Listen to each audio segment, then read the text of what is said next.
Using sketchy historical records, I pinpointed the one time in the past, prior to the event 10 years from this era, that inspired the Legion, when I knew exactly where the Superboy would be. From our quick review of the galaxy's revised history, we knew just where Lore would strike. We time-traveled to the United Nations last year, when Superboy famously revealed his existence to the world, and managed to prevent Lore's assassination of Kon-El.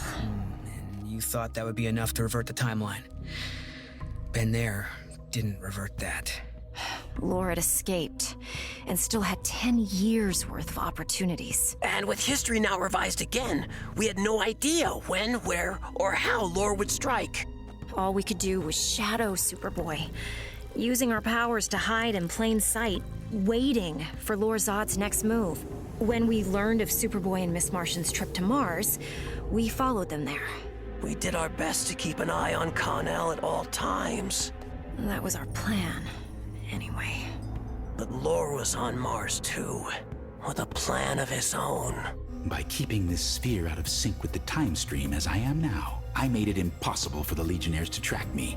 I used my heat vision to destroy the Earthling Zeta Tube and the Mars Earth communication satellite, cutting Superboy off from the League and any support they might offer. Then I cut off support from my pursuers by forcing Saturn Girl into an unguarded moment that revealed her psychic signature to Miss Martian. The Legion's foolish determination to minimize interference with the time stream compelled them to maintain their distance from my prey. Your heart was in the right place setting that gene bomb, Malefak. All that was missing was a lead box of kryptonite, and Kon-El was as good as dead. We lost visual contact with Superboy, so we split up to find him. Then it happened. Superboy and Phantom Girl died. So you killed my sister's fiancé? You have a problem with that? No. I simply wanted to thank you. With Kon-El dead, I had guaranteed my parents' release in the next millennium. But why wait when I knew the last Phantom Zone projector was on New Genesis? Not only had we failed to save Superboy, but we lost Tina as well.